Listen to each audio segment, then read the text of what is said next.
नमस्कार, TV 27 news के इस खास कार्यक्रम शुद्ध सियासत में आपका स्वागत है। मैं हूं आपके साथ आलोक द्विवेदी। दिल्ली में चुनाव प्रचार का शोर आज शाम 5 बजे से थम गया है। गेंद अब जनता के पाले में है। राजनीतिक दल भी अब डोर टू डोर कैंपेनिंग करेंगे।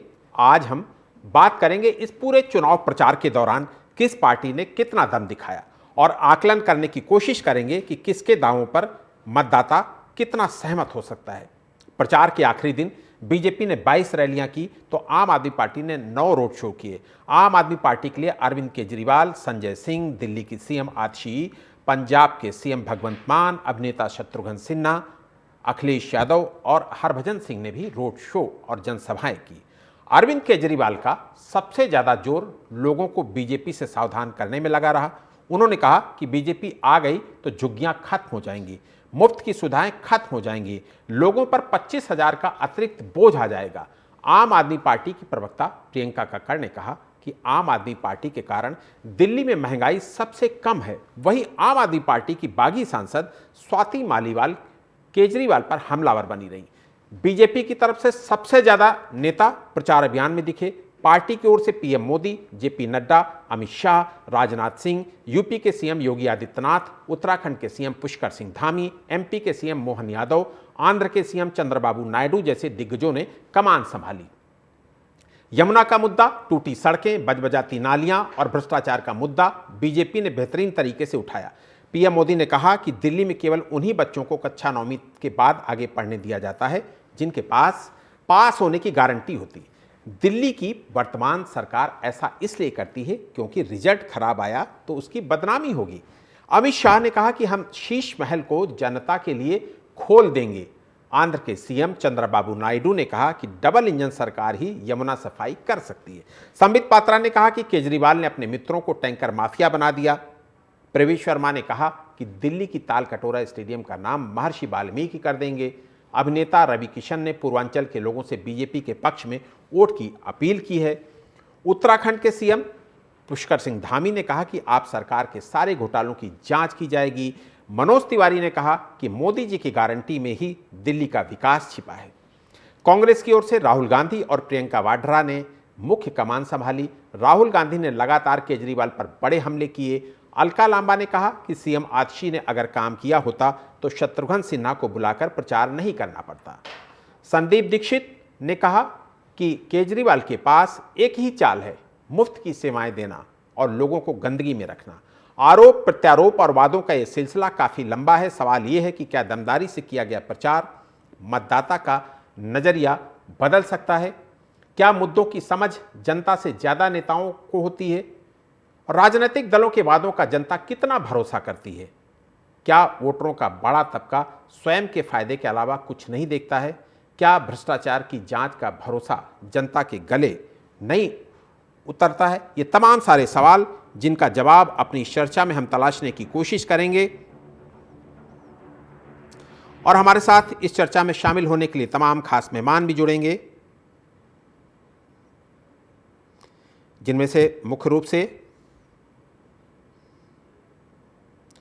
चूंकि दिल्ली का चुनाव आज चुनाव प्रचार थम गया है। दिल्ली में 5 तारीख को मतदान होना है और 8 तारीख को मतगणना होनी है। लिहाजा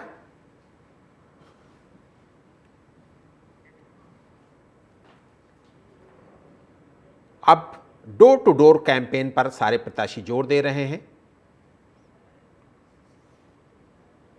हमारे साथ बीजेपी की तरफ से खेमचंद शर्मा जी जुड़ गए हैं और आम आदमी पार्टी की तरफ से मनोज त्यागी जी भी जुड़ गए हैं हमारे साथ।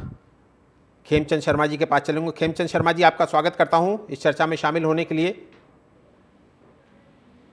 खेमचंद जी, आपको मेरी आवाज आ रही है? आवाज आ रही है जी। खेमचंद जी, आपका स्वागत है इस चर्चा में शामिल होने के लिए। खेमचंद जी, बीजेपी ने इस बार दिल्ली चुनाव में जितना जोर लगाया है, क्या इतनी ताकत बीजेपी दिल्ली के पिछले चुनाव में नहीं लगा सकती थी? क्योंकि आप देखिए कि 2015 में आप 3 सीटों में सिमट गए, 2020 में आप 8 सीटों में सिमट गए। इस बार आपने पूरी ताकत लगा रखी है। मुझे लगता है कि काफ़ी उम्मीदें, काफ़ी आशाएं होंगी इस बार आपको। नमस्कार जय हिंद।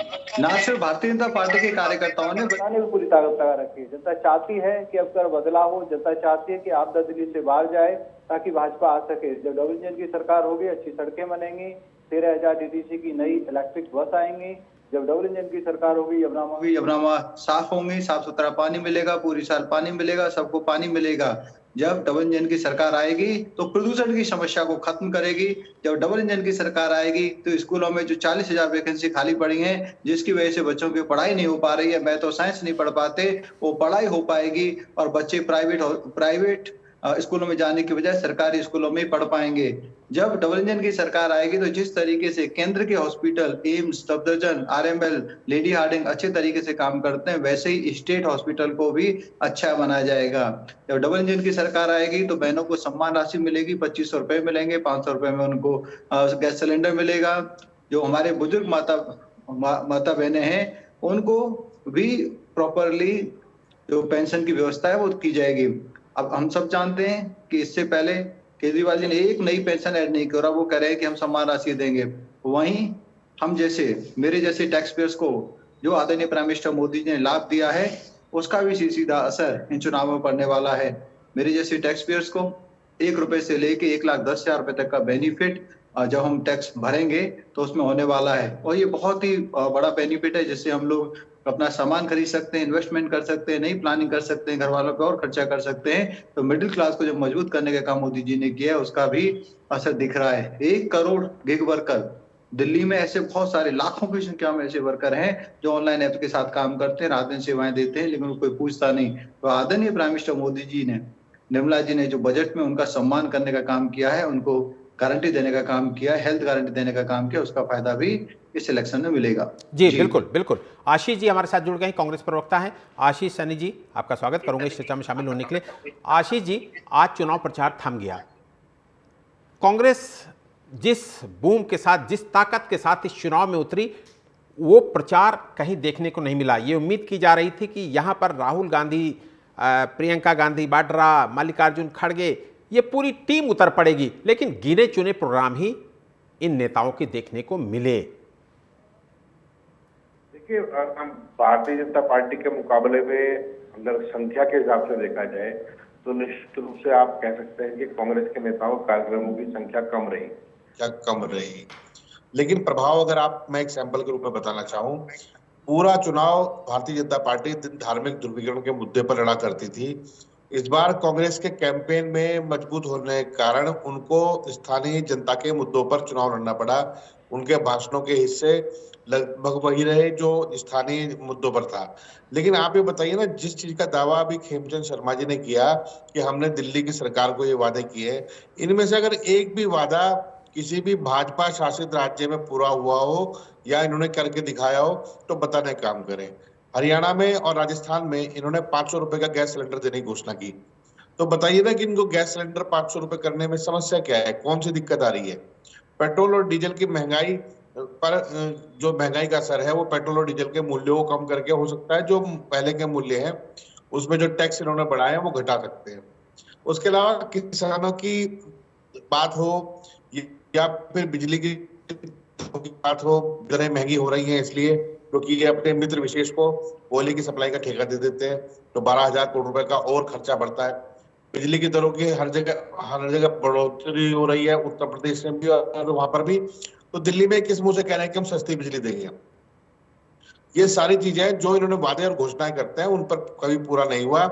पहली बार बीजेपी के सब नेताओं का प्रचार केवल स्थानीय मुद्दों पर रहा। ना पाकिस्तान आया, ना कोई मुसलमान आया, ना कहीं आतंकवादी आए, ना कोई विदेशी ताकतें आई, ना चीन की बात की, की बात की, केवल मुद्दों की बात की। यही हमारी जीत है, यही हमारा कोशिश थी कि देश की जनता भी मुद्दों पर मतदान करे और निश्चित रूप से दिल्ली के चुनाव में मुद्दों पर मतदान होगा। और भारतीय जनता पार्टी जिस डबल इंजन और ट्रिपल इंजन की बात करती है, जहां पर भी डबल इंजन लगा है, ट्रिपल इंजन लगा है, वो खोखला साबित हुआ है, महंगा साबित हुआ है और भ्रष्टाचारी साबित हुआ है। तो इसलिए डबल इंजन की बात करने का मतलब डबल भ्रष्टाचार, डबल महंगाई, और जब वो ट्रिपल होगा तो ये सब कुछ ट्रिपल होने वाला है। छात्रों की शिक्षा, उच्च शिक्षा से लेकर लोगों के स्वास्थ्य की जो कीमत है वो लगातार बढ़ रही है और सरकार उसके लिए पूरी तरीके से जिम्मेदार है, क्योंकि इन्होंने अपने उद्योगपति मित्रों के हित में सारी नीतियां बनाई हैं। तो आज उनका खुलासा हुआ है दिल्ली चुनाव में। जी जी, हमारे साथ आम आदमी प्रवक्ता, आम आदमी पार्टी के प्रवक्ता मनोज त्यागी भी जुड़ गए हैं। मनोज त्यागी जी से भी एक सवाल लेता हूं।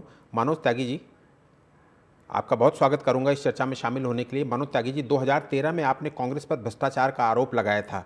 क्या सत्ता में आने के बाद कांग्रेस के भ्रष्टाचार की आपने जांच की, और जांच की तो नतीजा क्या निकला? क्योंकि 2013 में आप इसी मुद्दे पर ही सत्ता में आए थे। जी बिल्कुल, आपका बिल्कुल कहना सही है। इसी मुद्दे पर आम आदमी पार्टी चुनाव मैदान में करते हुए एक व्यापक जनादेश भी आम आदमी पार्टी को दिया। लेकिन इसमें मैं कहना चाहूंगा कि जो तमाम प्रदेशों को एक स्वायत्तता केंद्र सरकार द्वारा प्रदान की गई है, उसमें जो एसीबी होती है, एंटी करप्शन ब्यूरो, वो स्टेट को पूरे अधिकार होते हैं कि एंटी करप्शन ब्यूरो उसके मॉनिटरिंग में काम करे। लेकिन यहाँ दिल्ली के अंदर जो एंटी करप्शन ब्यूरो जो भ्रष्टाचार की जांच करता है, वो केंद्र सरकार के अधीन है और केंद्र सरकार भारतीय जनता पार्टी द्वारा शासित है। तो उसमें कहीं ना कहीं एक समन्वय की कमी रहती है। और अब मैं अपनी बात बोलूंगा तो आप बोलेंगे फिर एलजी को बीच में लिया। तो माननीय लेफ्टिनेंट गवर्नर साहब, आपकी तो पूरी लड़ाई एलजी से है, इसमें लाने ना लाने का कोई मतलब ही नहीं बनता। आप लीजिए ना। एलजी साहब का हम सम्मान करते हैं। हमारे लिए जो है महामहिम है, वो एलजी साहब का पूरा सम्मान है। हमारी लड़ाई तो राजनीतिक दलों से भी नहीं, हमारी तो व्यवस्था से लड़ाई है, हमारी एक सिस्टम से लड़ाई है। क्योंकि आज जिस तरह से चारों तरफ से एक नैरेटिव फैलाया जा रहा है, एक शराब घोटाले का तमाम तरह के आरोप लग रहे हैं, भैया जो मामला न्यायालय में विचाराधीन है वो न्यायालय पे छोड़ दीजिए।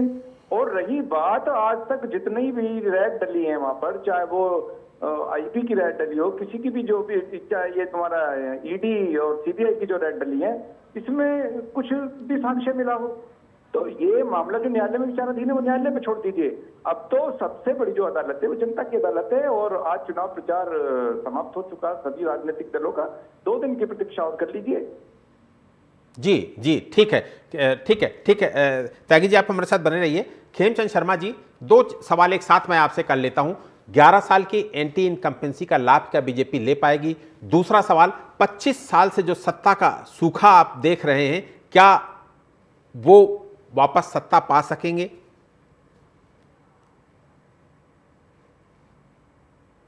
भोगने के लिए सत्ता नहीं चाहते, हम सेवा के लिए सत्ता चाहते हैं। हम अपने आप को चौकीदार समझते हैं, ट्रस्टी समझते हैं, और सेवा का मौका इस बार हमें जनता देगी, ऐसा हमें पूर्ण विश्वास है। जब हम जनता के बीच में जा रहे हैं, जनता का जिस तरीके से समर्थन मिल रहा है, प्यार मिल रहा है, फीडबैक मिल रहा है, समर्थन मिल रहा है और केजरीवाल जी को क्रिटिसिज्म मिल रहा है, उससे मैं कह सकता हूं कि जनता आज बीजेपी के साथ खड़ी है, मोदी जी के साथ खड़ी है, मोदी जी की गारंटी के साथ खड़ी है और मोदी जी के साथ मिलकर आगे बढ़ना चाहती है। वो नहीं चाहती कि केजरीवाल जैसा व्यक्ति फिर से उनको ठगे, फिर से दिल्ली को बर्बाद करे।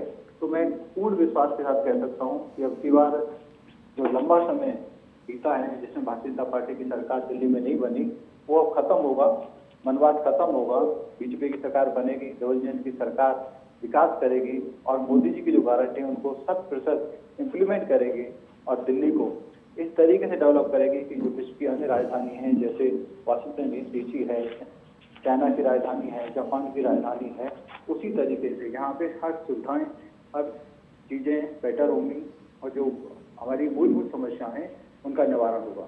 जी बिल्कुल, ठीक है। आशीष जी, 15 साल जिस कांग्रेस ने यहाँ पर शानदार सत्ता चलाई हो, जिसकी चर्चा विरोधी भी करते हो, उस कांग्रेस की ये हालत हो गई है कि पिछली 2 बार से खाता भी नहीं खुल रहा है। इस बार खाता खुलेगा आप लोगों का? देखिए, खाता भी खुलेगा और दिल्ली को एक ऐसी सरकार मिलेगी जो एलजी की शिकायत या पूर्ण राज्य का दर्जा न होने की शिकायत करने के बजाय काम पर विश्वास रखेगी। कांग्रेस पार्टी ने जब यहाँ पर शीला दीक्षित जी की सरकार थी तो दो तरह के अवसर थे। एक समय में केंद्र में अटल जी की सरकार रही और एक समय में कांग्रेस की भी सरकार रही, लेकिन हमने कभी हमारी सरकार में या शीला दीक्षित जी ने कभी ये नहीं कहा कि हमारा कोई नियम आड़े आ रहा है या कोई काम आड़े आ रहा है। हमने काम करके दिखाया है। जिस तरह से आम आदमी पार्टी के लोगों पर कार्रवाई हुई, गलत ढंग से झूठी कार्रवाई हुई, हम लोगों ने उसको स्वीकार किया और आम आदमी पार्टी को मजबूत करने का काम किया। जब अरविंद केजरीवाल जी को जेल भेजा गया, लेकिन आम आदमी पार्टी ने जिस तरीके से काम निकलते ही तुरंत, जैसे अरविंद केजरीवाल रिहा हुए, उन्हें कांग्रेस में दोष दिखने लगे। कांग्रेस पार्टी तो हमेशा कमजोर और गरीब और कमजोर के साथ खड़े होने का काम करती है, पीड़ित के साथ खड़े होने का काम करती है, चाहे उसके लिए हमें नुकसान ही क्यों ना झेलना पड़े।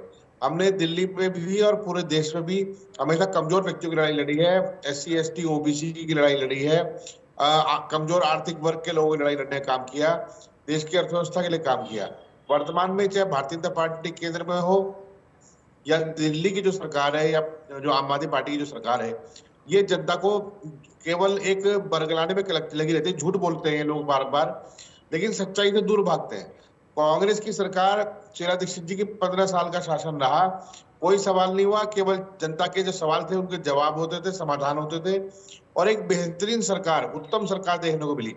देखिए पिछले 10 साल से जो सरकार देखने के लिए मिली है, ये हवाई सरकारें हैं। ये एक गुब्बारा दिल्ली से छोड़ते हैं, दूसरा गुब्बारा दिल्ली की राज्य की विधानसभा छोड़ते हैं और वो जनता उन्हीं गुब्बारों में उलझी हुई है। आज जिस तरीके से कांग्रेस ने कहा कि देश की अर्थव्यवस्था को मजबूत करने के लिए देश के सबसे कमजोर वर्ग की आर्थिक सहायता की जरूरत है, योजना हमारे विचार है, हमारी योजना है, जिन्हें ये मुफ्त की रेवड़ियां कर उसी का इस्तेमाल करते हैं। तो यही कारण है कि अर्थव्यवस्था की कमजोरी हुई या प्रशासनिक व्यवस्था की कमजोरी हुई, उसके लिए दोनों दल जिम्मेदार हैं। मुद्दों पर राजनीतिक बात जब होगी तो निश्चित रूप से कांग्रेस लोगों के विकल्प में शामिल होगी। जी बिल्कुल ठीक है। मनोज त्यागी जी, 2013 में दो चीजें थी आपके साथ प्लस, जब आप सत्ता का पहला आपको स्वाद लगा था, उस समय आपने भ्रष्टाचार के खिलाफ माहौल बनाया और ये बताया कि शीला दीक्षित सरकार भ्रष्ट है। जनता की समझ में आया, लगा आपके पक्ष में एक माहौल बना।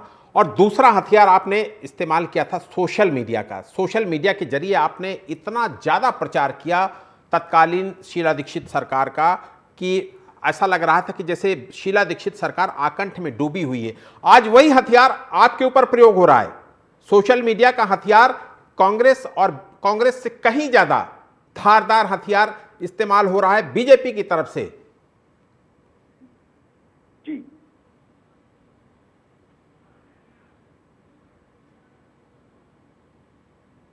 मनोज जी, आपको मेरी आवाज आ रही ना?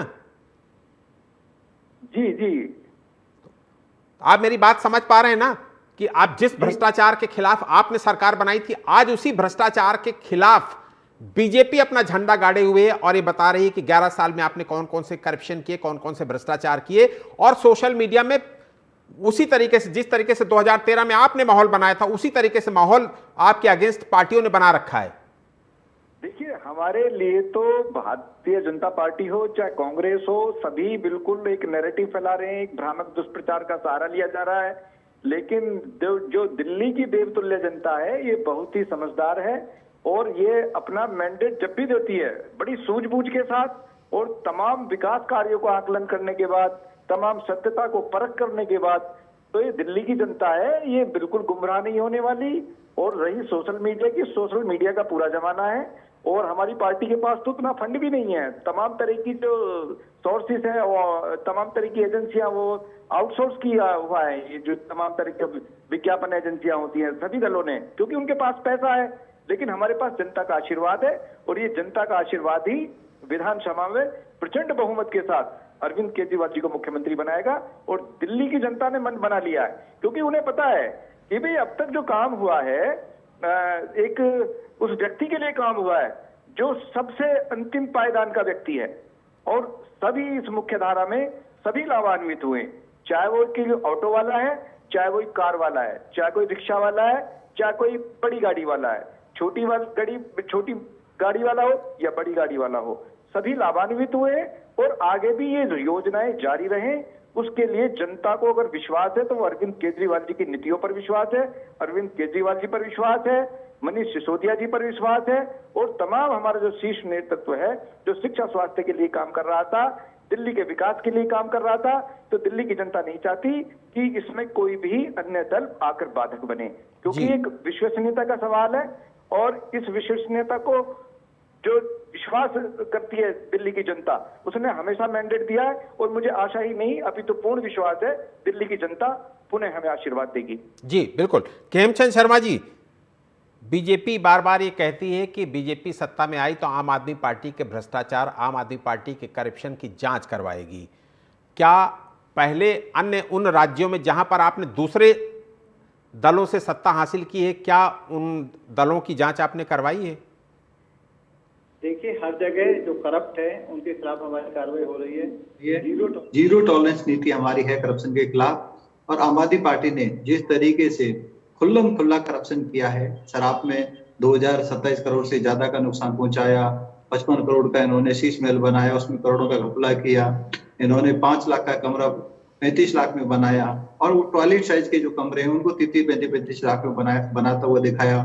डीटीसी के मेंटेनेंस में इन्होंने घोटाला किया, सड़कों में घोटाला किया, ब्यूटिफिकेशन के नाम पे घोटाला किया। चारों ओर इन्होंने जो गंद मचाया है, तबाही मचाई है, वो साफ साफ दिखाई देती है। इसकी जांच हो रही है, कई चीजों की जांच हो रही है, उसमें हम तेजी लाएंगे। जो हमारी सरकार आने के बाद सपोर्ट हो सकता है वो सपोर्ट देंगे। और कई जगह जहाँ पे जांच अभी शुरू नहीं हुई है, इनिशिएट नहीं हुई है, वहाँ इनिशिएट किया जाएगा और एक एक पाई जो दिल्ली वालों की है उसकी भरपाई करवाई जाएगी आम आदमी पार्टी से, इनके नेताओं से। जो इन्होंने अपने घर भरे हुए हैं वो सारा पैसा निकाला जाएगा। और हमें पूरी उम्मीद है 8 तारीख के बाद केजरीवाल जी और केजरीवाल जी के नेता उन्हें त्याग में दिखाई देंगे। जी बिल्कुल। आशीष सहनी जी, जिस तरीके से मनोज त्यागी की पार्टी ने यानी कि आम आदमी पार्टी ने केजरीवाल की गारंटियों पर फोकस किया, उसी तरीके से खेमचंद जी की पार्टी बीजेपी ने मोदी की गारंटियों पर फोकस किया। हो सकता है दिल्ली में इनके पास मुख्यमंत्री का चेहरा ना रहा हो, लेकिन मोदी की गारंटियों को फोकस किया। और आज स्थिति यह है कि केजरीवाल की गारंटी वर्सेस मोदी की गारंटी पर यह पूरा चुनाव सिमट कर रह गया। आपको ऐसा नहीं लगता कि आपके पास भी ऐसा कोई एक फेस होता जिसकी गारंटियों के नाम पर आप चुनाव बेहतर कर सकते हैं, लेकिन वो नहीं फेस दिखा, जिसकी वजह से आप कहीं ना कहीं बीजेपी और आम आदमी पार्टी से दिल्ली के चुनाव में कमजोर दिख रहे हैं? आम आदमी पार्टी और बीजेपी में एक समानता जरूर है, बाकी मुद्दों पर ये अलग है। एक समानता ये है कि ये लोग जब कोई बात कहते हैं तो वो फेंकना जब शुरू करते हैं तो ये पता नहीं कहाँ तक फेंक दें। आम आदमी पार्टी ने राज्य के लोगों को 2 चीजों पर विश्वास दिलाया था 2013 में। ये कहा था कि जितने बड़े नेता, चाहे वो केंद्र सरकार के हों या राज्य सरकार के हों, वो सब भ्रष्ट है, हम उन पर कार्रवाई करेंगे। लेकिन आम आदमी पार्टी ने तो कोई कार्रवाई कभी नहीं की कांग्रेस के नेताओं के खिलाफ। लेकिन भारतीय जनता पार्टी की केंद्र की सरकार ने कांग्रेस के भ्रष्ट नेताओं पर बहुत बढ़िया कार्रवाई की है। उन सबको भाजपा का पटका पहनाया और भाजपा में शामिल कर लिया। ये उन्होंने कड़ी कार्रवाई की। इसके लिए बीजेपी के लोगों का बहुत बहुत धन्यवाद देंगे कि कांग्रेस के दफ्तर की सफाई में उनका पूरा योगदान रहा है। दूसरे, अभी खेमचंद जी कह रहे थे कि एक कमरा बनाने में 5 लाख के बजाय 30 लाख का बनाया। नोएडा के अंदर 70 लाख रुपए तक की पब्लिक टॉयलेट बनी है, छोटी छोटी टॉयलेट जो यहाँ दिल्ली में भी दिखती है, 70 लाख रुपए की बनाई है। अभी बताइए वो उन्होंने किसकी प्रेरणा से बनाई? क्या मोदी जी की प्रेरणा से या अदानी जी की प्रेरणा से? दूसरी बात, ठीक, केवल 25 उद्योगपतियों के लिए आप बजट लाते हैं और मिडिल क्लास के हाथ में, लोअर क्लास के हाथ में, कमजोर वर्ग के हाथ में, किसानों के हाथ में झुंझुना पकड़ लाते हैं। तो आपके झुंझुने को लोग समझ चुके हैं। आज अगर दोनों सरकारों की तुलना की जाए तो भारतीय जनता पार्टी का मुकाबला तो झूठ बोलने में कोई भी नहीं कर सकता, उसमें आम आदमी पार्टी भी नहीं करेगी। आम आदमी पार्टी ने केवल एक लाभ लिया है जो कांग्रेस की ठीक है। आशीष जी, वक्त हमें इतने की इजाजत देता है, इसलिए आपका बहुत बहुत शुक्रिया करूंगा। खेमचंद जी आपका भी शुक्रिया करूंगा, मनोज त्यागी जी आपका भी शुक्रिया करूंगा। फिलहाल तो दिल्ली में प्रचार का शोर थम चुका है।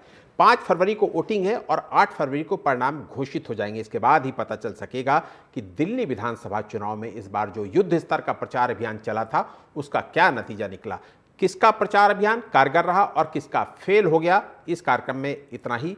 देश और दुनिया की तमाम खबरों से जुड़े रहने के लिए आप देखते रहिए TV 27 न्यूज़। नमस्कार।